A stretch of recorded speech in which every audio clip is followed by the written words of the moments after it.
as a frame of mind. You know what I'm saying? That can help, that empowers you to move ahead and do something great in your tradition. That's where we come from. And then there is a black nationalist mentality and path, you know, that bridges to Pan-African, you know, across the world. So we have to recognize that sometimes those are parallel paths, you know, and then we have to also recognize that sometimes they cross. And we have to recognize it for what it is. For what it is. That's right, sister. DJ, you remember last time we talked about, and this is relating to Sister and Jerry, black nationalism versus capitalism. You know, I mean, I remember I got into a kind of a debate yesterday about how this one sister told me that hip hop is the key. And I said, it's the key, but it's been infiltrated by capitalists. Jay-Z has no interest in black nationalism. He's fine where he's at. Oprah. Now, just like Sister and Jerry said, these are people, like you call them immigration, I call them straight up capitalists.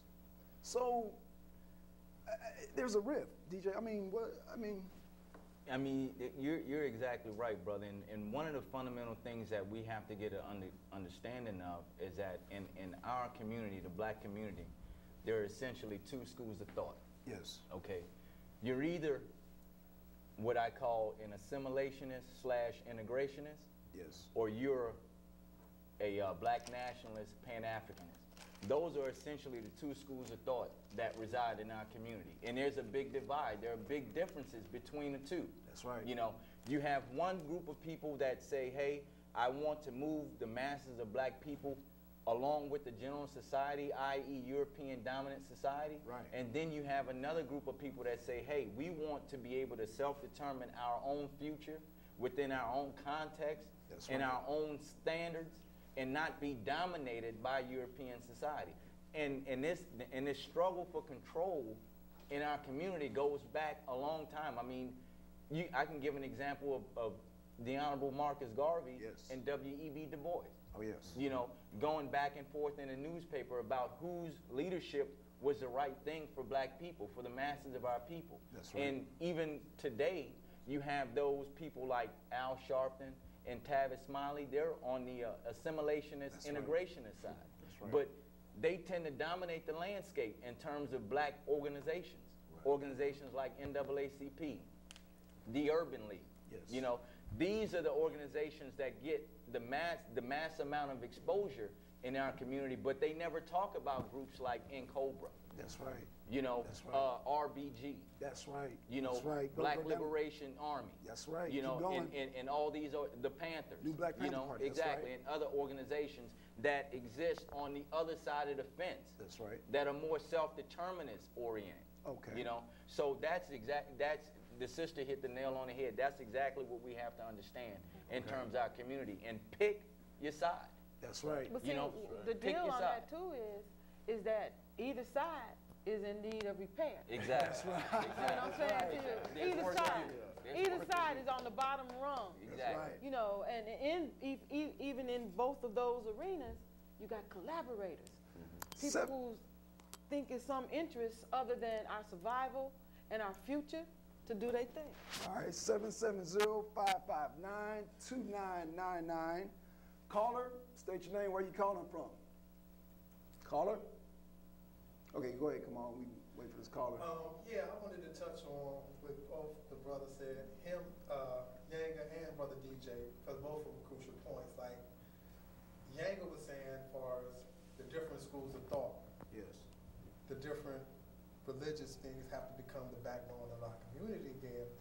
And we, in a way I'm with you, but in a way I'm not. And the reason being is because when you look at the way we got to the point that we are is because of those same scenarios. Okay. And I mean this because there was a program that the brother did, Bone from Athens Park. He did a documentary called Bastards of the Party. Yes. Yes. And he was chronicalizing the gang violence in LA and where we came from. I'm from Watts, born and raised, so he took it from decade to decade. Yes. And when he got to the 60s and the 70s, the Black Power movement and the Black Panthers, and he was breaking down so eloquently, because I was a product of free lunch program, and Head Start, and all of that. And he was saying how even with domestic violence had went down because the sister would be like, well, I ain't gonna call the pigs, I'm gonna call the Panthers, and that would straighten it up. And when you look at the OG Black Panthers, and they showed Ron Karenga, who created Kwanzaa, the US organization, they were more passive. They were just more cultural, whereas the Black Panthers was more militant because most of those came from the earlier gangs in LA, you feel me? So they showed how J. Edgar Hoover and COINTELPRO were putting two black organizations against each other, and that kind of touches on what the sister was talking about. But now they're looking back, and they were saying, well, dang, we never could thought that these two little organizations in South Central, that these white folks way up in Washington would have something to do and look down on us. And the reason why I'm saying that, because it's very, very crucial to have an overstanding that who and what we're up against, because the churches, everybody kind of, it's a saying, you don't bite the hand that feeds you, right?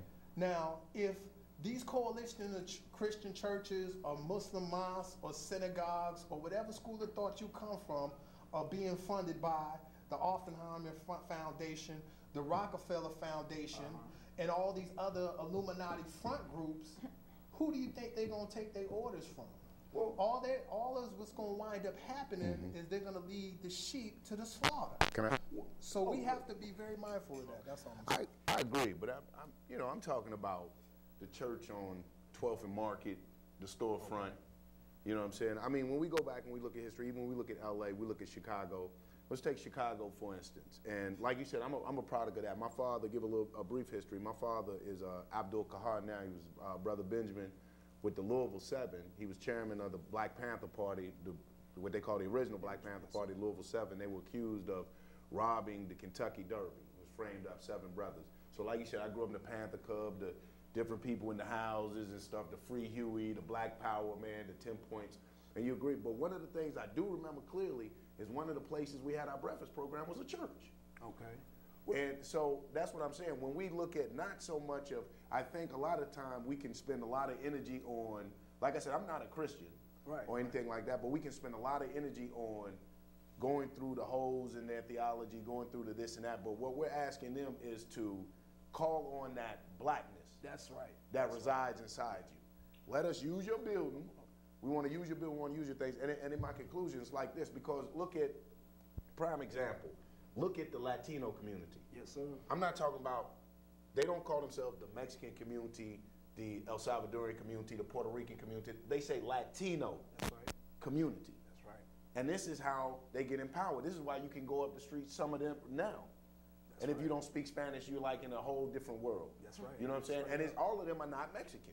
That's right. You see what I'm saying? So this is what I'm saying, that as black people, we have to come together and we have to say right now, if Christian, Muslim, Jew, whatever, you know what I'm saying, we have to have this common goal. That's right. And this is for the black empowerment. Me personally, like what Sister and Jerry said, you know, I'm for the separation of the 5 southern states that we know of, and to be separate from this place.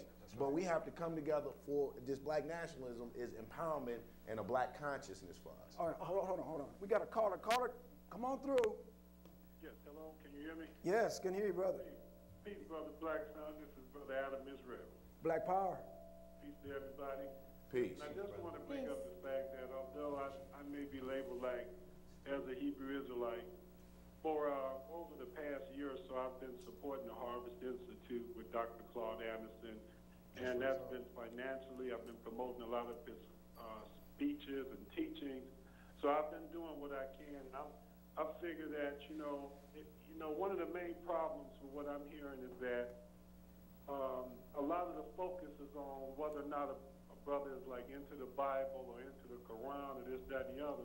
Okay. When a brother like myself want to sit down and talk with the black nationalists. Folks want to get into your head to find out whether or not you into the Bible, this, that, and the other. Now, again, when I look at Dr. Claude Anderson, who I've talked to several times over the phone, he never tried to get into my head to find out whether or not I'm Christian, Muslim, this, that, and the other.